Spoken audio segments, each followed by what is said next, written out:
Superfast 100 आपके साथ मैं हूं चित्रा त्रिपाठी। नमस्कार, मैं हूं शीतल राजपूत और आइए शुरुआत करें सुपरफास्ट 100 की खबरों की। बीजेपी ने दिल्ली में सरकार बनाने को लेकर आ रही खबरों का खंडन किया है। दिल्ली प्रदेश बीजेपी ने कहा है कि उपराज्यपाल का न्योता आने के बाद सरकार बनाने के लिए हालात पर विश्लेषण होगा, फिर बाद में कुछ फैसला इस पर लिया जाएगा। दरअसल दिल्ली प्रदेश बीजेपी अध्यक्ष सतीश उपाध्याय ने आम आदमी पार्टी के संयोजक अरविंद केजरीवाल पर चुटकी ली थी और कहा था कि सरकार आज ही बन रही है, जिसके बाद बीजेपी की ओर से खंडन आया है। पीआई आज ये सरकार बन रही है, पीआई आज ये सरकार बन रही है, पीआई आज ये सरकार बन रही है, पीआई आज ये सरकार बन रही है, पीआई आज ये सरकार बन रही है। वहीं दिल्ली में इस सरकार के गठन को लेकर सुप्रीम कोर्ट ने गेंद राष्ट्रपति और उपराज्यपाल के पाले में डाल दी है। सुप्रीम कोर्ट में मामले की सुनवाई फिलहाल 1 महीने टल गई है और अगली सुनवाई 10 अक्टूबर को होगी। आम आदमी पार्टी के संयोजक अरविंद केजरीवाल की जल्द चुनाव कराने की मांग पर सुनवाई 1 महीने तक तो टल ही गई। साथ ही सुप्रीम कोर्ट ने स्टिंग ऑपरेशन की सीडी को रिकॉर्ड में शामिल करने से भी इनकार कर दिया। वहीं केंद्र सरकार ने दिल्ली में सरकार के गठन को लेकर अपनी रिपोर्ट सुप्रीम कोर्ट में पेश की। केंद्र ने कहा कि दिल्ली के उपराज्यपाल सबसे बड़ी पार्टी को सरकार बनाने का मौका देना चाहते हैं। एलजी के इस प्रस्ताव पर राष्ट्रपति को फैसला लेना है। केजरीवाल कल सुबह उपराज्यपाल नजीब जंग से मिलेंगे और उन्हें स्टिंग ऑपरेशन की सीडी भी सौंपेंगे। केजरीवाल का दावा है कि बीजेपी नेता शेर सिंह डागर ने उनके विधायक दिनेश मोहनिया को 4 करोड़ में खरीदने की कोशिश की। केजरीवाल ने दिल्ली के लेफ्टिनेंट गवर्नर नजीब जंग पर बड़ा हमला बोला और उन पर बीजेपी के लिए बैटिंग करने का आरोप भी लगाया। अपनी तरफ से बीजेपी के लिए कह रहे हैं कि बीजेपी को इनवाइट किया जाए। केजरीवाल ने दिल्ली के लेफ्टिनेंट गवर्नर नजीब जंग पर बड़ा हमला बोला और उन पर बीजेपी के लिए बैटिंग करने का आरोप भी लगाया। अपनी तरफ से बीजेपी के लिए कह रहे हैं कि बीजेपी को इनवाइट किया जाए। तो एलजी साहब के पास वो कौन सा गणित है जिसके आधार पे वो बीजेपी को इनवाइट करने के लिए बोल रहे हैं, और ऐसे लगता है कि एलजी साहब बीजेपी के लिए बैटिंग कर रहे हैं।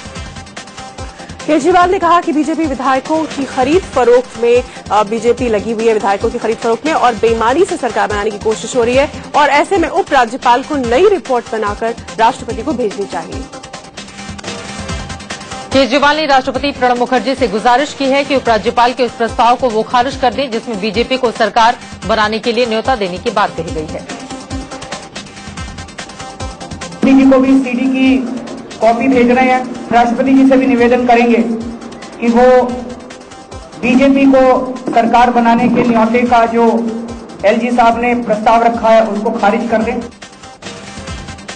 केजरीवाल पर बीजेपी दिल्ली के अध्यक्ष सतीश उपाध्याय ने निशाना साधते हुए कहा है कि वो कौन होते हैं उपराज्यपाल को ये कहने वाले कि बीजेपी को न्योता ना दिया जाए। जहां तक आम आदमी का सवाल है कि हमको सरकार नहीं बनाने देने के लिए बुलाना चाहिए, वो ये कहने वाले कौन होते हैं? उनकी जो सत्ता लोलुपता है, लगातार जो उनकी लस्ट है पावर के लिए, उसके लिए वो कैमोफ्लाज करते रहते हैं तरह तरह से। केजरीवाल ने माना कि वो दूसरी पार्टियों के कुछ विधायकों के संपर्क में हैं। उन्होंने कहा कि वो अपनी सरकार बनाने के लिए नहीं बल्कि बीजेपी को अनैतिक तरीके से सरकार बनाने से रोकने के लिए ये मुलाकातें कर रहे हैं। हम शौकीन से भी मिल रहे हैं, हम बिन्नी से भी मिलने की कोशिश कर रहे हैं, हम कांग्रेस वालों से भी मिल रहे हैं और हम बीजेपी के अंदर कुछ ईमानदार आवाजें जो हैं उनसे भी मिल रहे हैं कि भैया ये बीजेपी की जो जोड़ तोड़ करके बेईमानी से सरकार बनाने की कोशिश हो रही है, हम सब लोगों को मिलके उनकी इन नापाक कोशिशों को नाकामयाब करना है। केजरीवाल ने दावा किया कि दिल्ली में आम आदमी पार्टी सरकार बनाने की कोई कोशिश नहीं कर रही है। उन्होंने कहा कि उनकी पार्टी सिर्फ चुनाव चाहती है। हम सरकार बनाने की बिल्कुल कोशिश नहीं कर रहे हैं, ना हम किसी से समर्थन मांग रहे हैं, ना हम किसी इंडिविजुअल से, ना किसी पार्टी से समर्थन मांग रहे हैं। आम आदमी पार्टी दिल्ली में चुनाव चाहती है और केवल चुनाव चाहती है। केजरीवाल ने चुटकी लेते हुए कहा कि जब बीजेपी की हवा है तो फिर बीजेपी दिल्ली में चुनाव करने से भाग क्यों रही है? बीजेपी के लेफ्टिनेंट गवर्नर हैं, बीजेपी की केंद्र में सरकार है, बीजेपी के 7 एमपी हैं, बीजेपी की हवा है, बीजेपी के सारे काउंसलर हैं, फिर बीजेपी को चुनाव कराने में क्या डर लग रहा है? जेडीयू विधायक शोएब इकबाल ने दावा किया है कि आम आदमी पार्टी और कांग्रेस को एक बार फिर से मिलकर सरकार बनानी चाहिए। उन्होंने कहा कि इस बारे में वो केजरीवाल को मना भी लेंगे। कांग्रेस महासचिव शकील अहमद ने ट्वीट किया है कि सुप्रीम कोर्ट में सुनवाई 1 महीने तक टलने से सरकार बनाने के लिए बीजेपी को विधायकों की खरीद फरोख्त को काफी समय मिल गया है। बीजेपी तो लकी है। बीजेपी के 3 विधायकों के सांसद बन जाने के बाद दिल्ली विधानसभा में अभी 67 विधायक हैं। अकाली दल के साथ बीजेपी के 29 विधायक हैं और बहुमत के लिए 34 के आंकड़े तक पहुंचने के लिए बीजेपी को 5 विधायकों की जरूरत है। जम्मू कश्मीर में बाढ़ की चपेट में आने से मरने वालों की तादाद 200 पहुंच गई है। बाढ़ प्रभावित इलाकों से अब तक 43,000 लोगों को बचाया गया है, जबकि 4 लाख से ज्यादा लोग अभी भी अलग अलग जगहों पर फंसे हुए हैं। सेना ने जम्मू कश्मीर के बाढ़ प्रभावित इलाकों में राहत और बचाव का काम तेज कर दिया है। 2000 से ज्यादा सेना के जवान राहत और बचाव के काम में जुटे हुए हैं। सेना के मुताबिक अब तक 150 टन राशन सामग्री पहुंचाई जा चुकी है। राहत और बचाव के काम में एयरफोर्स के 61 हेलीकॉप्टर लगे हुए हैं। सेना की 110 और एनडीआरएफ की 148 नावें लोगों को बाढ़ के बीच से निकालने में जुटी हुई हैं। सेना ने बाढ़ पीड़ितों के लिए 16 राहत कैंप भी लगाए हैं। जम्मू कश्मीर के उधमपुर में भारी बारिश के बाद हुए भूस्खलन की चपेट में आने से 7 लोगों की मौत हो गई और कई लोग जख्मी हो गए। भूस्खलन से पहाड़ के एक हिस्से के मलबे ने गांव को अपनी चपेट में ले लिया, जिससे गांव में हाहाकार मच गया। ग्लोब मास्टर C-17 के जरिए जम्मू के बाढ़ प्रभावित इलाकों में राहत सामग्री भेजी जा रही है। देर रात इंडिया न्यूज ने जायजा लिया कि किस तरह सेना के जवान राहत और रेस्क्यू में लगे हुए हैं। इंडियन एयरफोर्स का विमान C-17 globe master Srinagar airport पर पहुंचा। वहां बाहर से आए कई लोग जो फंस गए थे उन्हें रेस्क्यू करके लाया गया था। जम्मू कश्मीर में सेना के जवान जोर शोर से राहत और बचाव के काम में जुटे हुए हैं। पुंछ में कई जवानों ने मिलकर बाढ़ से तबाह एक पुल को जोड़कर आवाजाही के लिए रास्ता दुरुस्त किया। बाढ़ से तबाह हुए जम्मू कश्मीर की मदद के लिए कई राज्य सरकारें आगे आई हैं। यूपी सरकार ने बाढ़ से निपटने के लिए जम्मू कश्मीर सरकार को 20 करोड़ रुपए की मदद देने का ऐलान किया है।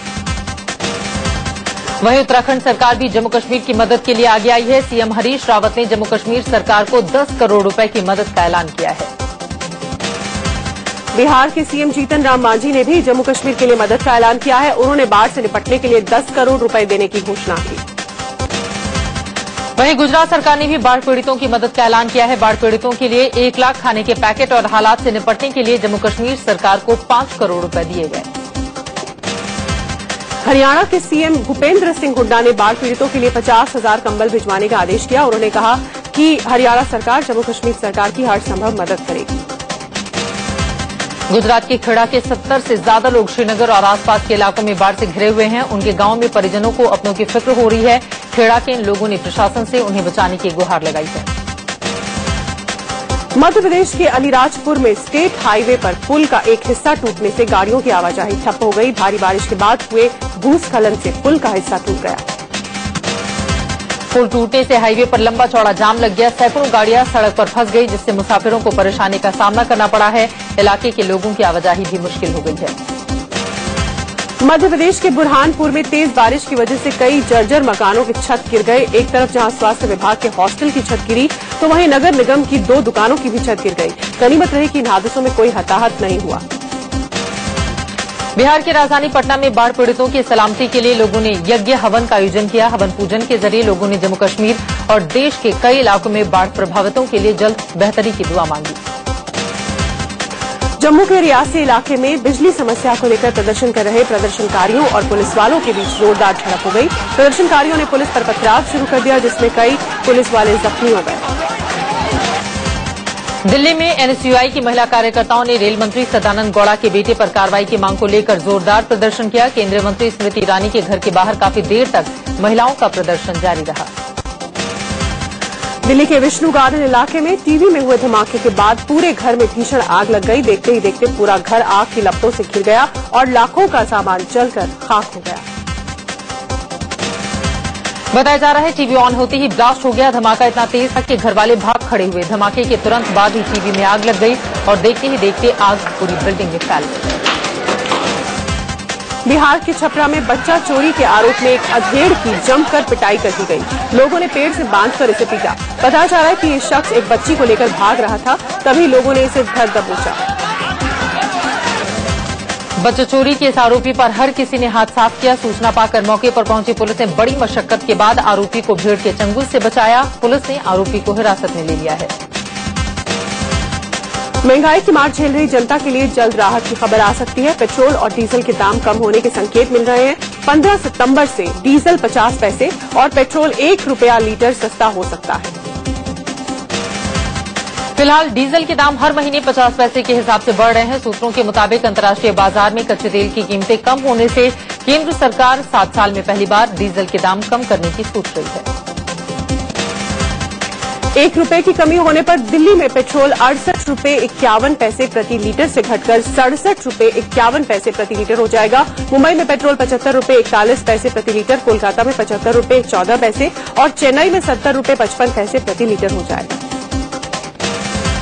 50 पैसे दाम घटने के बाद दिल्ली में डीजल 58 रुपए 47 पैसे प्रति लीटर के हिसाब से मिलेगा। मुंबई में 66 रुपए 76 पैसे प्रति लीटर, कोलकाता में 63 रुपए 31 पैसे और चेन्नई में 62 रुपए 42 पैसे प्रति लीटर हो जाएगा।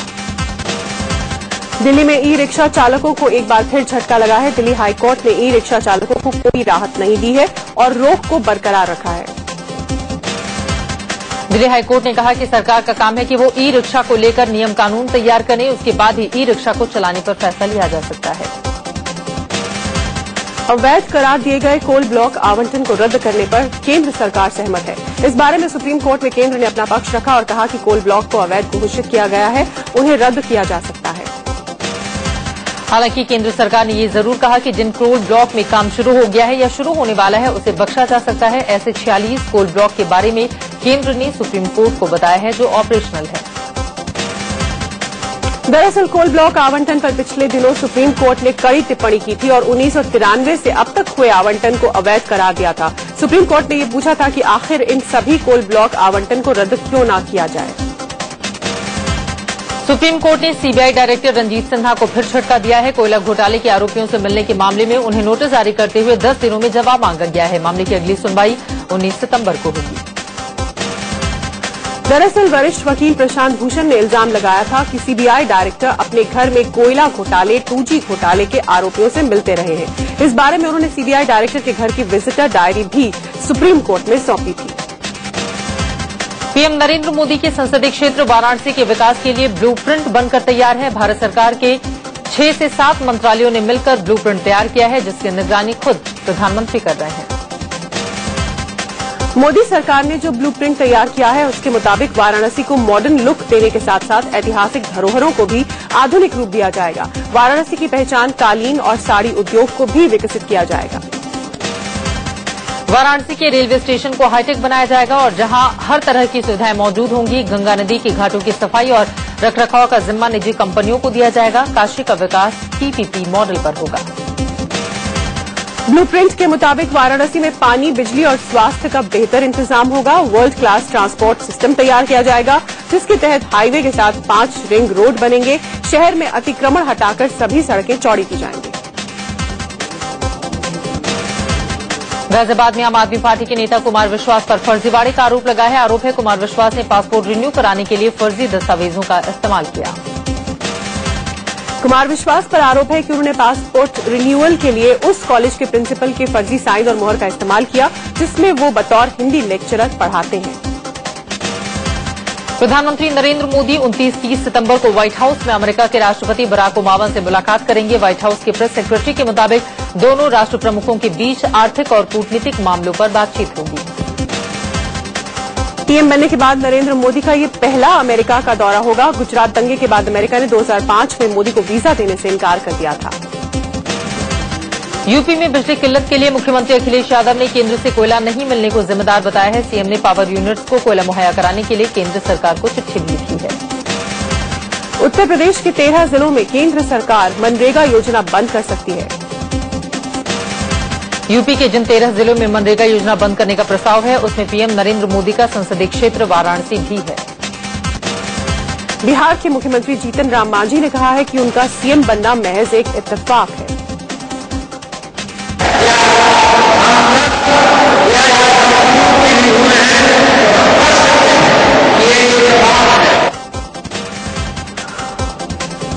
चारा घोटाले के एक दूसरे मामले में आरजेडी सुप्रीमो लालू प्रसाद यादव को झटका लगा है। रांची सीबीआई कोर्ट में लालू ने अर्जी दी थी कि एक केस में सजा मिल चुकी है, इसलिए चारा घोटाले के दूसरे केस को बंद कर दिया जाए, लेकिन अर्जी खारिज हो गई। बीजेपी अध्यक्ष अमित शाह ने पार्टी महासचिव जेपी नड्डा को बड़ी जिम्मेदारी दी है। शाह ने नड्डा को पार्टी की केंद्रीय चुनाव समिति का सचिव नियुक्त किया है। यूपी के अंबेडकर नगर की एक लड़की को मुंबई ले जाकर रेप का मामला सामने आया है। लड़की के मुताबिक इमरान नाम का एक शख्स बेहोश करके पहले वाराणसी ले गया और वहां से उसे मुंबई लेकर गया।